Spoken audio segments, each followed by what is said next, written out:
दर्शकों नमस्कार। आज एक कार्यक्रम हम आपके लिए लेकर आते हैं। स्वास्थ्य चर्चा बहुत बार हमारी होती है, लेकिन आज एक ऐसे विषय पर स्वास्थ्य चर्चा करेंगे जो विषय आज तक हमने छुआ नहीं है। और इस विषय के लिए हमारे साथ दो विशेषज्ञ हैं जिनका परिचय मैं आपको देना चाहूंगा। पहले हमारे साथ डॉक्टर लीलाधर जी शर्मा हैं। आप गुसाईसर के इंचार्ज हैं आयुर्वेद विभाग में और रतनगढ़ तहसील से आप बिलोंग करते हैं। हमारे साथ संजय जी तंवर है जो कि यहाँ पर भरतिया अस्पताल में जो आयुर्वेद यूनिट है उसके इंचार्ज के रूप में कार्य करते हैं। आज हम जो चर्चा करेंगे वो एक ऐसा विषय है जो लोगों के अंतर मन से जुड़ा हुआ है।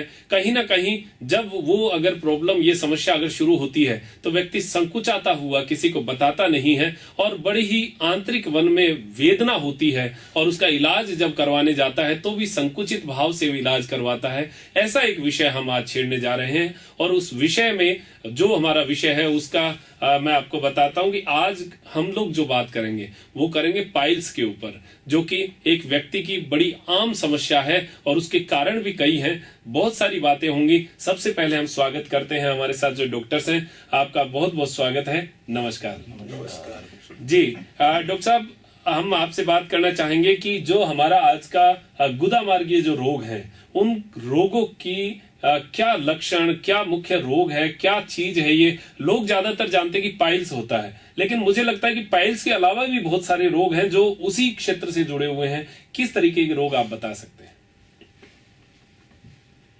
मनोज जी, गुदामार्गीय रोगों में जैसा आपने पहले ही बता दिया, पाइल्स यानी अर्श मुख्य रोग होता है जी। लेकिन गुदामार्गीय रोग और भी इनसे मिलते जुलते होते हैं। मुख्य रोगों की बात करें गुदामार्गीय रोगों की तो अर्श यानी पाइल्स, हेमोरॉइड्स जिनको टेक्निकल भाषा में कहते हैं, ये दो तरह के होते हैं, आभ्यंतर और बाह्य, इंटरनल पाइल्स और एक्सटर्नल पाइल्स। दूसरा है भगंदर, फिस्टुला। फिस्टुला में एक नासूर टाइप बनता है। इंटरनल ओपनिंग भी होती है उसकी और एक्सटर्नल, दोनों साइड से वो बाहर से भी हो सकती है और बाहर से भी प्रारंभ हो सकता है। बाहर से जो प्रारंभ होता है वो एक्सटर्नल फिस्टुला, और जो अंदर से शुरुआत होती है वो इंटरनल फिस्टुला। जो आर पार होता है, जिसकी ओपनिंग बाहर भी है और अंदर भी है, उसको कंप्लीट फिस्टुला कहते हैं। और जो पूरा आर पार नहीं है तो वो इनकम्प्लीट फिस्टुला होता है। अच्छा, थोड़ा सा इस पे फिस्टुला पे बात करें तो इसमें जो गुदा क्षेत्र से साइड में कहीं भी जो है वो खून रिसने वाला जो कार्य वो होता है उसमें? नहीं, खून रिसने की जो बात है वो तो पाइल्स और फिशर में खून रिसता है। फिशर के बारे में भी आगे बताऊंगा मैं। इसमें भगंदर यानी फिस्टुला में पस ड्रेनेज होता है, पस निकलती है।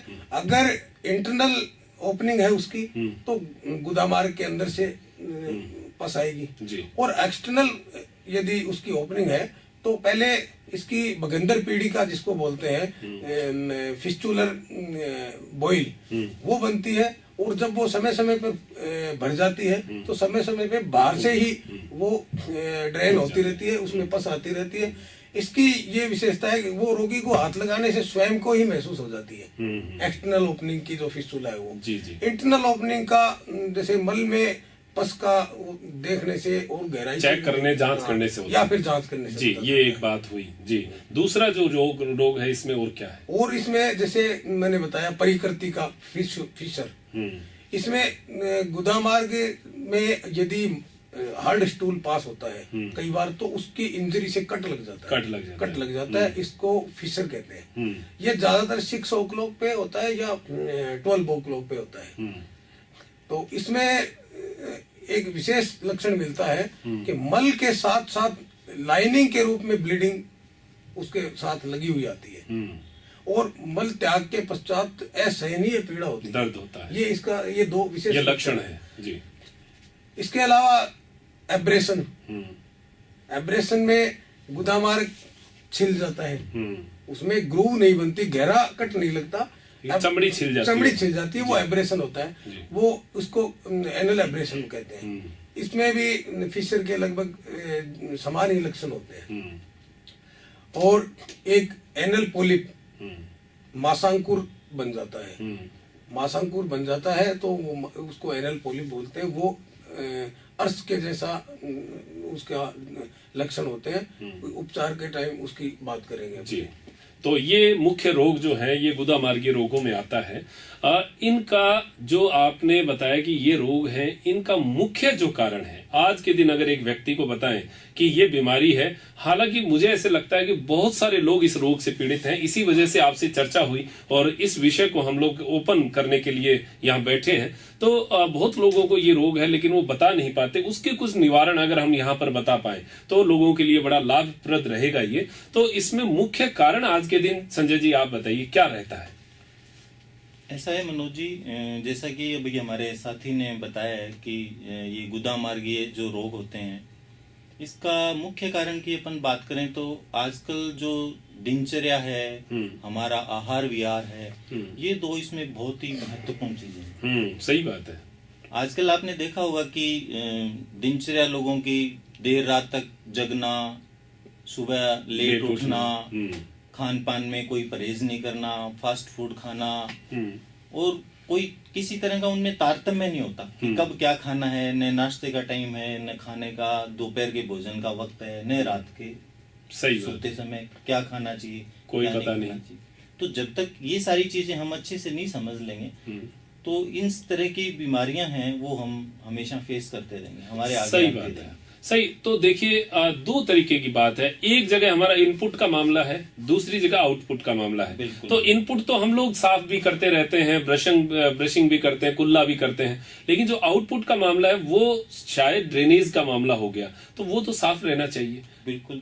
और उसमें एक बात और है कि फाइबर्स जो है वो ज्यादा जाने चाहिए जिससे आंतें साफ हो। आंतें साफ हो, बिल्कुल सही कह रहे हैं आप। तो जो वही मैं आपको बता रहा था कि जैसे फास्ट फूड अपन खाते हैं तो उसकी बजाय हमें ज्यादा से ज्यादा हरी सब्जियां हैं, सलाद हैं, इस तरह की चीजों का ज्यादा सेवन करना चाहिए। अब फल फ्रूट में भी लोग क्या है कि जूस पे ज्यादा ध्यान देते हैं और बाजार के जूस या रेडीमेड जूस ले आते हैं। उनको लगता है भी हम इससे बहुत कुछ ले रहे हैं, और वो सबसे गलत है। अच्छा, ताकत मेन उसकी फाइबर में होती है जो कि जूस में निकाल दिया जाता है, और उसका केवल वो रस जो है हो जाता है जी। तो बल्कि जैसे अंकुरित अनाज हम लोग आजकल बिल्कुल भूल ही गए हैं। बहुत बेस्ट चीज है। तो चने को जैसे अंकुरित करना, मोठ को अंकुरित करना, मूंग को अंकुरित करना, इवन देन कुछ लोग मेथी को भी अंकुरित करके खाते हैं। तो वो बहुत एक अच्छा है। तो ये खान पान जब तक हम नहीं करेंगे, जैसे आजकल लोग क्या है कि रेडीमेड बाजार से आटा ले आते हैं या दो बार आटे को छान के काम में लेते हैं। वो सोचते हैं हम ज्यादा हाइजीनिकल खा रहे हैं, बल्कि वो एक बहुत गलत चीज और बीमारी पैदा कर रहे हैं। और बीमारी पैदा मैदा बना रहे हैं। आयुर्वेद में तो आपके कहते भी हैं कि 3 सफेद चीजें शरीर के लिए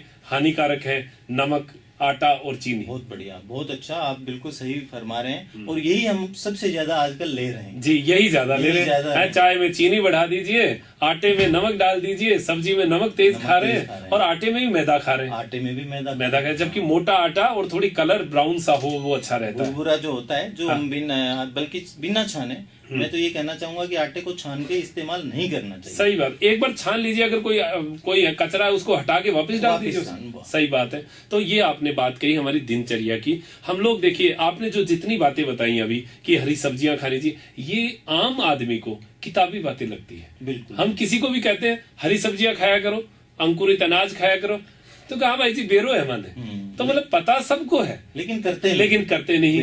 अच्छा, 1-2 बार आपने कह दिया, हमारे इंटरव्यू को देख लिया, सुन लिया, तो एक बार जोश आएगा खतरनाक तरीके से। अगले दिन जो है एक बार खाएंगे, फिर 2 दिन बाद में भूल जाएंगे। बिल्कुल। फिर वापस वही ढर्रे पे चल पड़ेंगे।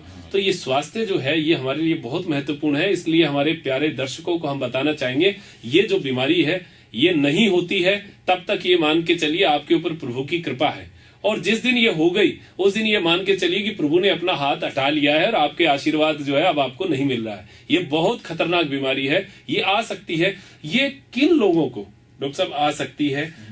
मुझे जैसे लगता है, दिनचर्या की आपने बात कर दी, एक बैठने का या उठने का कोई तरीका होता है? बिल्कुल। इसमें क्या होता है कि जो लोग एक ही लंबे समय तक एक ही स्थान पे बैठे रहते हैं, जिनका सिटिंग जॉब ज्यादा होता है, और साथ में आहार विहार में वो ज्यादा मिर्च मसाले, तेज चटपटी चीजें और चाय। हाँ, व्यापारी के चाय बहुत ज्यादा होता है, क्योंकि फिर उसमें खाने में डाइजेशन नहीं हो पाता। नहीं होगा, वो बार बार चाय पीते रहते हैं, और उससे क्या बैठे रहते हैं, दोनों चीजें एक साथ मिल जठराग्नि को खत्म जठराग्नि को वो खत्म हो जाता है, उससे लोगों को कब्ज रहने लग जाता है, और कब्ज ही इस बीमारी का सबसे मूल कारण है। तो इसका निवारण जो है, कब्ज का निवारण ही इस बीमारी से आपको दूर रख सकता है। बहुत सही इसके बात लिए है। आपको विशेष सावधानी के लिए यही रहना चाहिए कि यदि आपका सिटिंग जॉब है तो ये तो नहीं हो सकता कि आप जो भी चेंज कर लो, लेकिन आप बीच में उठें, ज्यादा से ज्यादा मात्रा में पानी का सेवन करें और चाय की मात्रा कम करें। और दूसरा ये है कि जैसे खान पीन के हम खान पान की बात करते हैं तो खाने में जैसे फाइबर्स डाइट लें और अधिकतम मात्रा के अंदर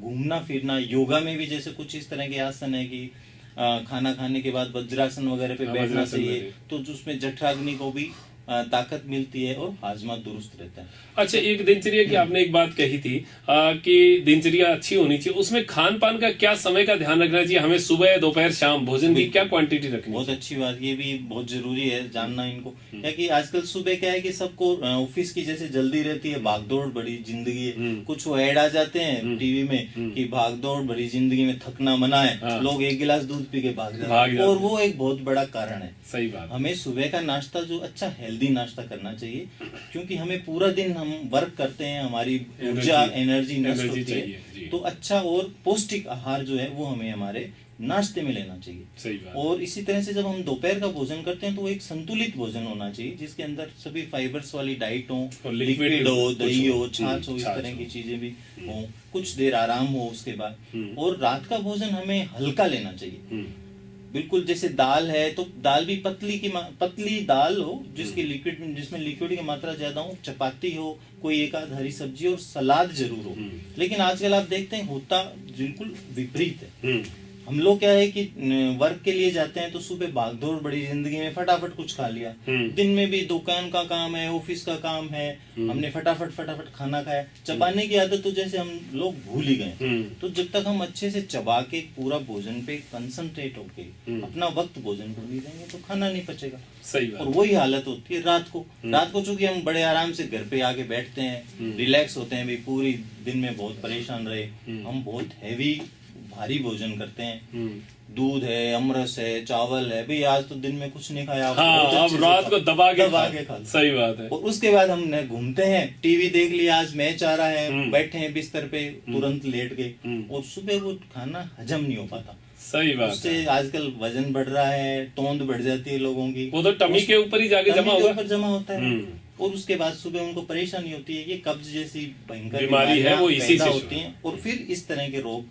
पैदा होते हैं। तो आप देखिए कारण आपको समझ में आ गया होगा, ये बहुत शॉर्ट बात बताई है, बाकी इसके पीछे बहुत बड़े कारण है। हम लोग रात को जो लेटे लेटे टीवी देखकर भोजन करते हैं और सीधे लेट जाते हैं, लमलेट हो जाते हैं, फिर उसके बाद में एक गिलास दूध और पी लेते हैं। अगर गले तक भोजन भरा है तो भी ये लगता है दूध तो शास्त्रानुसार हमें पीना ही चाहिए, तो क्या आवश्यकता है? अगर पेट भर गया है तो रहने दो, अगर पेट भरा हुआ है तो रात को जो है पेट भरे नहीं, हल्का रखे।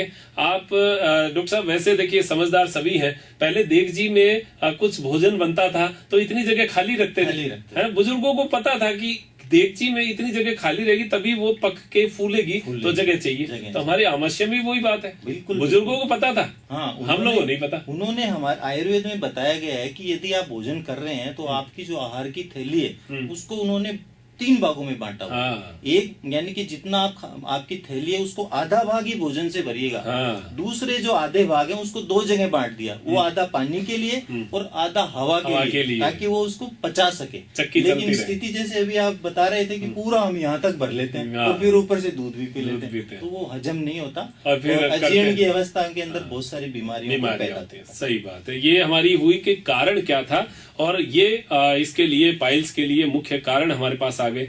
अब लक्षणों की बात करें डॉक्टर साहब, तो आप बताइए कि क्या लक्षण जो है इसके अंदर मुख्य रूप से रहते हैं? एक आम आदमी को शुरुआती तौर पर क्या लक्षण दिखते हैं जिससे वो समझे कि मुझे पाइल्स हो गया? पहले तो मनोज जी मैं बताना चाहूंगा कि आज आपने ये बहुत ही अच्छा विषय लिया है, क्योंकि ज्यादातर रोगी तो शंकावश अपना उपचार नहीं करवाते। चिन्हीकरण होने के बाद में या पहली बात तो चिन्हीकरण ही नहीं हो पाता, और चिन्हीकरण भी हो जाता है तो उपचार नहीं करवाते, और वो परेशान होते रहते हैं। कई रोगियों के ऐसी समस्या हो जाती है कि उनके ब्लीडिंग होते होते एनीमिक हो जाते हैं। अच्छा, ब्लड इतना निकल और जाता जब वो एनीमिक होने के बाद एनीमिया का उपचार करवाने जाते हैं, तब पता चलता है इनकी तो ये मुख्य समस्या ये है। तो जैसे आपने बात कही लक्षणों की, इनमें जैसे 4-5 ये मुख्य रोग मैंने बताए हैं, उनके सबके अपने अपने अलग अलग लक्षण हैं।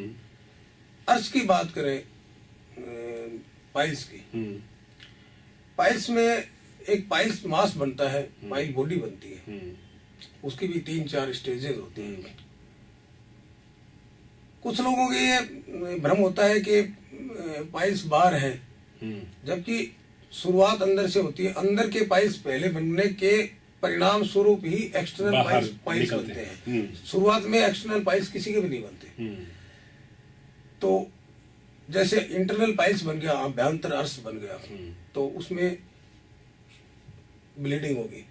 वो ब्लीडिंग धीरे धीरे शुरुआत में कम होती है, जैसे जैसे पाइल्स की साइज बढ़ती जाएगी, उसका एक्सटर्नल पार्ट है वो एक्सपोज ज्यादा होगा, उससे उतनी ब्लीडिंग की मात्रा भी बढ़ती जाएगी। कई लोगों के लिए तो ऐसा भी बताते हैं रोगी कि हमें धार जैसी छूट जाती है, क्योंकि स्टूल जब डिस्चार्ज होता है तो स्टूल का उस पर दबाव पड़ता है। दबाव पड़ता है तो ऊपर की जो म्यूकस मेम्ब्रेन है, वो म्यूकस मेम्ब्रेन छिल जाती है और ब्लड कैपिलरीज खुल जाती है, एक्सपोज हो जाती है और बहुत तेज ब्लड आता है। उसके बाद में दर्द, वो तो खतरनाक दर्द होगा। बात करते हैं भगंदर की, फिस्टुला की। फिस्टुला में जैसे मैंने बताया कि यदि एक्सटर्नल ओपनिंग का फिस्टुला है तो वो हाथ लगाने से उसकी पीड़ी का महसूस भी होता है और वो समय समय पर पश्च का डिस्चार्ज भी होता है, उसमें पेन कम होता है। फिस्टुला में पेन कम होता है। परिकृति का फिशर में स्टूल के साथ लाइनिंग शेप में ब्लड है वो लगा हुआ आता है, और उसके बाद में स्टूल डिस्चार्ज के बाद में बहुत ही भयंकर वेदना, जलन वो होती है, बैठ भी नहीं सकता रोगी। ये मुख्य लक्षण आपने बताया। सब अलग अलग रोगों के अनुसार ये इनके जी ये लक्षण है। अगर ऐसे लक्षण आपको पता चले तो कम से कम एक बार जांच जरूर करवाएं, और जांच के लिए जो है वो क्या हो सकता है, कहाँ हो सकता है, क्या व्यवस्था रहती है, इसके लिए हम बात करें कि चूरू में हमारे जांच की व्यवस्था क्या भर्ती अस्पताल में आज के दिन है? देखिए मनोज जी, हमारे भर्ती अस्पताल में हमारा आयुर्वेद की यूनिट चल रही है, और वहां हमने अब व्यवस्था कर रखी है। शुक्रवार के शुक्रवार मैं और हमारे चिकित्सक है रामकृष्ण जी शर्मा, वो तारानगर से आते हैं। हम रोगियों का चिन्हीकरण, निदान, और यदि औषधि व्यवस्था से ठीक होने लायक है तो उनका औषधि व्यवस्था, उसके साथ साथ कुछ स्थानिक उपचार जो पॉसिबल होते हैं, घरेलू जो हो सकते हैं। नहीं, जैसे हम थिएटर में जब उसको लेते हैं, थिएटर में लेते हैं रोगी को, उसका अभ्यंतर परीक्षण करते हैं, एग्जामिनेशन करते हैं, और यदि हमें ये लगता है कि भाई ये औषधि उपचार से या पैडिंग से, मेडिसिन लोकल एप्लीकेशन से ये ठीक हो सकता है, तो उसका हम वो उसके अनुसार कर रहे हैं। हमारी शीघ्रतम ये कोशिश है कि हम यहाँ पे जो शल्य चिकित्सा के योग्य रोगी हैं, जो शल्य चिकित्सा से ही उपचारित हो सकते हैं, उनकी भी हम जल्दी ही प्रारंभ करने वाले हैं। 4 सूत्र चिकित्सा निरापद हमारी चिकित्सा है आयुर्वेद में, और वो हम जल्दी यहाँ पे प्रारंभ करने जा रहे हैं। जी, तो ये भी सुविधा हमें मिलेगी, लेकिन उसके लिए हमें पहले अपनी इस बीमारी को एक्सपोज करना पड़ेगा, डॉक्टर से राय लेनी पड़ेगी। और वैद्य हमारे साथ हैं, आयुर्वेद विभाग चूरू में जो है इस कार्य में बड़े सक्रिय रूप से कार्य कर रहे हैं। तो आप यहाँ पर जो इंचार्ज के रूप में देखते हैं, वहीं पर इसका इलाज होता है। भर्ती अस्पताल में घुसते ही जो राइट साइड में जो आपका चिकित्सालय है, तो वहां पर कैसे क्या प्रक्रिया रहती है? वैसे तो सब कुछ निःशुल्क है, वहां पर दवाइयां भी निःशुल्क आपके द्वारा दिलवाई जाती हैं, तो क्या व्यवस्था रहती है? एक रोगी आता है, कैसे आप उसको मेंटेन करते हैं? भर्तिया हॉस्पिटल में जो कैंपस है, टीबी क्लिनिक के पास में आयुर्वेद औषधालय है अपने चूरू डेडराज भर्तिया अस्पताल में। तो जो हॉस्पिटल के टाइमिंग्स हैं, जैसे सुबह आजकल गर्मियों में 8 बजे से 12 बजे तक, और शाम को 5 बजे से 7 बजे तक, तो उस समय हम लोग वहाँ ड्यूटी पे उपस्थित मिलते हैं सभी। तो प्रतिदिन इस प्रकार के जो रोगी हैं और अन्य बीमारियों के रोगी भी हैं। जैसे ओपीडी आउटडोर हमारा चलता है, उसमें आते रहते हैं, तो वो कभी भी अस्पताल समय के अंदर आके परामर्श ले सकते हैं, अब जांच करवा सकते हैं। हम लोग उनको देखते हैं और शुक्रवार को ये विशेष कैंप होता है, उनको चिन्हित करके हम शुक्रवार को एक साथ बुला लेते हैं। जी, ये एक बात हुई। अच्छा, और कोई बात कहना चाहेंगे? दूसरा है कि उसी केंद्र के अंदर हम 3 चिकित्सक प्रतिदिन सेवाएं दे रहे हैं। मैं डॉक्टर संजय तंवर और एक पवन जी जांगीड़ हैं और एक पूजा रोहिला है। तो तीनों चिकित्सक है। एक हमारे पंचकर्म की यूनिट भी वहाँ पे चल रही है। अभी पूर्ण रूप से तो सारे पंचकर्म के हमने नहीं आरंभ किए हैं, लेकिन जो उसके कुछ पूर्व कर्म होते हैं, कुछ घुटनों में दर्द है, पुरानी तकलीफ, जोड़ों के दर्द, कमर के दर्द, उनका एक बार स्थानिक उपचार करने के लिए हम वहाँ पे व्यवस्थाएं बना रहे हैं और रेगुलर वो चल रही हैं। वो भी शुरू हो जाएगी। उसको हम और आगे बढ़ा रहे हैं, वो जल्दी ही प्रारंभ हो जाएगा जी। उसके साथ ही एक शनिवार को हम लोग अगले शनिवार से एक एडोलसेंट्स एज, जो जैसे 12 से 18 वर्ष तक के युवावस्था के बच्चे हैं, जो ये एक ऐसी उम्र होती है कि इसमें बहुत सारे सेक्स हार्मोन्स चेंजेज आते हैं। बच्चों को मानसिक और शारीरिक जो परिवर्तन होते हैं वो अपने को नहीं शेयर कर पाते। तो आजकल इस तरह के भी बहुत सारे रोगी आ रहे हैं। तो हमने ये निर्णय लिया है कि आगामी शनिवार से हम ओपीडी टाइमिंग्स में ही उनके लिए एक अलग से व्यवस्था कर रहे हैं, कंसल्टेंसी प्रतिदिन प्रत्येक शनिवार को। तो इस तरह के रोगी तो क्या, इस तरह के जो बच्चे हैं वो भी पुरुष हो बच्चे हो, वो आए और अपने पेरेंट्स को भी हम काउंसलिंग करेंगे। तो ये बहुत सारी चीजें तो वो काउंसलिंग से वाकई में बात सही कहते हैं। बहुत सारी चीजें एडोलेसेंट की उम्र में पीयर प्रेशर से जो है वो गलत रास्ते पे बच्चा चला जाता है। पीयर प्रेशर जो कह सकते हैं कि आपसी जो आसपास के लोगों का दबाव, उनके साथ वालों का दबाव, उसकी वजह से गलत रास्ता इख्तियार करते हैं। तो ये भी एक अच्छा कार्य है, क्योंकि 12 से 18 साल की उम्र में बहुत सारे परिवर्तन एक युवा में आते हैं, एक बच्चे में आते हैं, और उन परिवर्तन को उन्हें पता होना चाहिए कि ये सामान्य परिवर्तन, वो उसको बीमारी का रूप ना ले, वो भ्रमित हो जाते हैं आसपास में, क्योंकि जो जिनसे वो जानकारी लेते हैं वो उनको भी आधी जानकारी, तो वो बहुत सारे ऐसे दिग्भ्रमित जो बच्चे हैं या अभिभावकों से वो सीधे संवाद नहीं स्थापित कर पाते, शर्म संकोच या लिया जैसा भी हो, चाहे वो बच्ची हो चाहे बच्चा हो। तो उसके लिए शनिवार से, आगामी शनिवार से हम शुरू कर रहे हैं, तो उसको मैं ही देखूंगा। तो उसके लिए भी यदि कोई इस तरह के आपके माध्यम से मैं जरूर आप इस तरह के बच्चे हैं तो सीधे हमारे पास आके संपर्क जी। ये एक स्थान की बात हुई। आप जिस विषय पे हम बात करें उसके अलावा भी एक विषय और निकल कर आया है आपके बच्चों के लिए। ये कंसल्टेंसी का कार्य जो है ये यहाँ पर होगा। अब अगर बात करें तो इसका जो आपने क्षार सूत्र की एक पद्धति बताई, ये क्या है, किस तरीके से आप इससे इलाज करते हैं? मनोज जी, आयुर्वेदिक औषधियों से और धागे को सिद्ध किया जाता है। वो धागा क्षारीय हो जाता है, उसकी पीएच 11.2 हो जाती है। अत्यधिक क्षारीय होने के कारण इसका नाम क्षार सूत्र है। ये इतनी निरापद चिकित्सा है कि इसकी बहुत विशेषताएं हैं। पहला बात तो ये 11.2 पीएच का धागा जब हम उसको बांधते हैं, क्षार सूत्र बंधन करते हैं, चाहे पाइल्स का हो चाहे फिस्टुला का हो, तो उसमें कोई बैक्टीरिया ग्रूव नहीं करता। उसकी पीएच इतनी हाई होती है कि उसमें कोई भी बैक्टीरिया ग्रूव नहीं करता। वो एंटीबायोटिक और एंटीसेप्टिक का काम स्वयं ही करता है जी। दूसरा, जो डीप फिशर्स होते हैं, जो स्पिंक्टर मसल्स तक पहुंचे होते हैं, कई लोगों के बड़े दूर तक फिस्टुला होते हैं, उसमें पाइलेक्टोमी या फिस्चेलोक्टोमी करवाते हैं तो वो स्पिंक्टर के कटने के चांस हो रहते हैं। और यदि स्पिंक्टर यदि कट जाए तो इनकॉन्टिनेंस ऑफ स्टूल हो जाता है। जैसे फिर पता नहीं चलता, मल कभी भी जो है मल रोकने की जो कैपेसिटी खत्म हो जाता है, नियंत्रण नहीं रहता। वो हमारा जो रबड़ होता है, अपने आप मल विसर्जित होने की समस्या हो सकती है।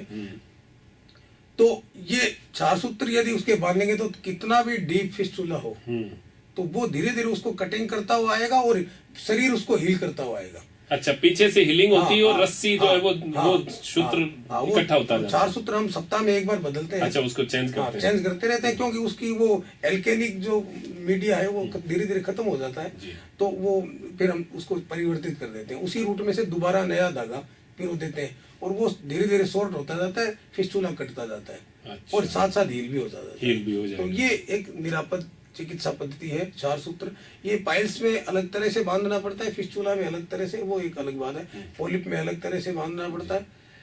एक मैं इसमें विशेष बात जोड़ना चाहता हूँ कि इसको हम हल्के में ना लें।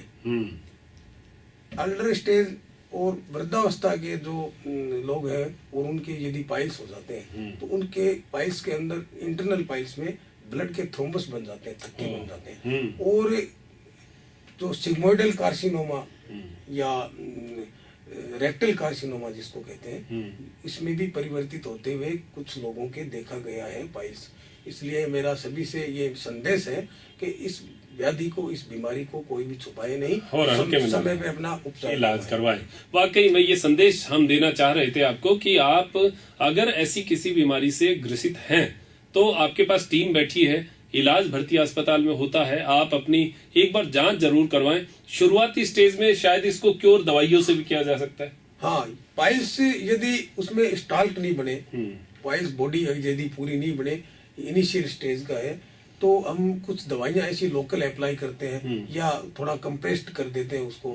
कंप्रेस करने से उसकी ब्लड सप्लाई रुक जाती है तो वो नेक्रोज हो जाता है। और यदि लोकल क्षार भी अप्लाई कर देते हैं तो उसमें सर्जरी की नौबत नहीं आती। तो औषधियां भी हमारी गुग्गुल के जो योग है, एंटीसेप्टिक एंटीबायोटिक होते हैं, वो हमारे आयुर्वेद के उनका, और जैसे स्टूल सॉफ्टनर है जो मल को सॉफ्ट नरम बना देता है, हाँ, या लेग्जेटिव है, वो उसकी रोगी की आवश्यकता के लक्षणों के अनुसार हम तय कर लेते हैं। तो उसका एक उपचार का भी शेड्यूल है, औषधि उपचार भी इसमें कारगर है। और यदि उस अवस्था में परिणति ही हो जाए कि जब हमें सर्जरी करनी ही पड़ेगी, शल्य चिकित्सा, तो 4 सूत्र हमारे पास अच्छे से अच्छा उपाय है। जी, अब एक बात करें कि जैसे आपने कारण बताया कि कब्ज जो है वो इसका मुख्य कारण है। अब कब्ज को तोड़ने के लिए, जैसे अभी डॉक्टर साहब ने बताया कि उसमें जो है मल को जो नरम करने वाले कुछ फाइबर, कुछ चीजें होती हैं, तो क्या आप सजेस्ट करना चाहेंगे जो शुरुआती स्टेज में अगर कोई है तो वो घर पे ही ले लें उसको? हाँ, यूजुअली तो जैसे अभी मैंने आपको बताया कि अच्छे से अपना पानी की मात्रा है वो अधिकतम रखें, बढ़ा के रखें। और सामान्यतः इसबगोल इसके लिए हम सभी को कहते हैं कि आप इसबगोल जो है वो गर्म पानी में जो रात को सोते समय यदि लगातार लेते रहे तो हल्का फुल्का यदि कब्ज है तो वो उसमें काफी उसको आराम मिल जाता है, सुधार मिल जाता है। कुछ लोग इसमें त्रिफला भी इस्तेमाल करते हैं तो वो भी एक बहुत अच्छी औषधि है। लेकिन फिर भी यदि किसी भी रोगी को या किसी को भी ऐसा लगता है कि स्टूल में कब्ज के साथ कभी भी ब्लड आना नजर आता है तो उनको तुरंत इसके लिए चेक करवाना चाहिए और इसको में लापरवाही जो है वो बिल्कुल नहीं बरतनी चाहिए। तो जैसे आपने इसबगोल बताया, तो हम दर्शकों को जरूर बता दें, इसबगोल कोई दवाई नहीं है, ये तो कोई एक जो फाइबर है जो फूलता है अंदर जाकर और हमारी आंतों को साफ करता है। 20 गुना तक आयतन बढ़ता है इसबगोल का आंतों में जाने के बाद में। और पानी के साथ इसीलिए बताते हैं कि क्योंकि पानी को ये एब्जॉर्ब करके फिर ही फूलता है, तो पानी भी लार्ज अमाउंट में इसके साथ लेना चाहिए। ये बढ़िया रहता है। और तीव्र विरेचक जो भाई बहन लेते हैं, मैं उनसे भी निवेदन करना चाहूंगा कि तीव्र विरेचक दवा कभी नहीं लेना। हाँ, ये एटोनिक कॉन्स्टिट्यूशन में कन्वर्ट होने की स्थिति होती है, और जिनके एटोनिक कॉन्स्टिट्यूशन हो जाता है उनके फिर दवाइयां पावरफुल से पावरफुल आप कितनी बढ़ाओगे। सही बात है। तो एक स्थिति ऐसी आ जाएगी उनके एटोनिक कॉन्स्टिपेशन है और वो फिर पाइल्स फिस्टुला इनमें कन्वर्ट होता है। अच्छा, जैसा मैंने कई बार सुना है कि आप कब्ज को तोड़ने वाली जो दवाई है उनमें सनाए का उपयोग होता है कई जगह, तो क्या ये अत्यधिक मात्रा में लेना या दवाइयों में ज्यादा मात्रा में लेना, क्या ये सही है या गलत है? 1-2 बार उपचार के रूप में तीव्र विरेचक औषधि लेना, कोई सनाए तीव्र विरेचक नहीं आती है जी, तो वो कोई गलत नहीं है, लेकिन हम उसको आदत में ही डाल लें, हाँ, तो फिर वो आंतों को खत्म करते हैं। हाँ, तब वो एटोनिक कॉन्स्टिपेशन वाली जो मैं बात मैंने बताई वो हो जाती है और वो बहुत ज्यादा गलत है। फिर उसका कोई इलाज नहीं है, फिर बड़ी मुश्किल, कोई इलाज नहीं है उसको। फिर आप पावरफुल से पावरफुल वो कॉन्स्टिपेशन की दवाएं लेते रहो और शरीर जो है वो उसको एडजस्ट करता जाएगा, फिर उपचारित होना तो बड़ा दुष्कर कार्य हो जाएगा। जी, वाकई में तो अब आप देख लीजिए कि हमारा ये शरीर है भगवान ने हमें दिया है और इस शरीर को बनाए रखना, इसको स्वस्थ बनाए रखना, ये हमारा दायित्व है। और इस दायित्व को हम अगर अच्छी तरह निर्वहन करते हैं तो हमारा शरीर जो है वो एक अच्छी ओज, तेज, उत्साह के साथ हमारे सामने हमारे कार्यों में हमारा साथ देता है। वरना हम बीमार होकर, क्रश होकर, जीर्ण शीर्ण अवस्था में इस जीवन को यापन करेंगे और बड़े ही दुखी भाव से अपने कार्यों को परिणति तक लेकर जाएंगे, लेकिन शरीर जो है वो साथ नहीं देगा, उत्साह नहीं होगा। तो और क्या आप संदेश देना चाहेंगे संजय जी, क्या संदेश देना चाहेंगे हमारे दर्शकों को? मैं तो ये कहना चाहूंगा आप सभी को कि 3 मुख्य बातें हैं जीवन में: आहार, निद्रा और ब्रह्मचर्य। यदि इन तीनों का ही हम नियमित और एक अच्छे ढंग से पालन करेंगे तो इस तरह की बीमारी, क्या किसी भी तरह की बीमारी से हम अपने आप को बचा के रखेंगे। तो आहार कैसा होना चाहिए, जैसा कि हमने आपको बताया, निद्रा का भी है 6 से 8 घंटे हमें निश्चित रूप से सोना चाहिए। और ब्रह्मचर्य भी इसमें एक बहुत बड़ा कारण है बीमारियों का भी, मानसिक और शारीरिक तकलीफों का। तो इन तीनों चीजों से बहुत संयम के साथ रहते हुए हम स्वस्थ जीवन जी सकते हैं। वाकई में बहुत सही बात कही। आप क्या कहेंगे वैद्य जी? मैं भी यही संदेश देना चाहूंगा, सभी भाई बहन निरोग रहें, स्वस्थ रहें, प्रसन्न रहें, ये कामना करते हैं। और जो आज विषय हमने बीमारी का लिया था उसके बारे में जहाँ तक मैं समझता हूँ हमने काफी कवर ले लिया है। और यदि फिर भी कोई जानकारी या इसका उपचार चाहिए तो हमारी यूनिट है वो हमेशा कार्य में तत्पर है, जरूर आ सकते हैं। तो आप स्वस्थ रहें, मस्त रहें, व्यस्त रहें, ये सारी चीजें हम लोग आपको कहेंगे। और अपने आप को, शरीर को मजबूत बनाएं, अंदर की बीमारियों को खत्म करें, ये हमारा एक आपके लिए संदेश रहेगा, आपके लिए सहयोग रहेगा। आप देखते रहिए एशियन टुडे। हमारे जो स्टूडियो में पधारे हैं वैद्य लीलाधर जी शर्मा और संजय जी पंवार, आपने अपना कीमती समय हमारे स्टूडियो के लिए दिया, दर्शकों के लिए दिया, आपका बहुत बहुत धन्यवाद करते हैं। नमस्कार।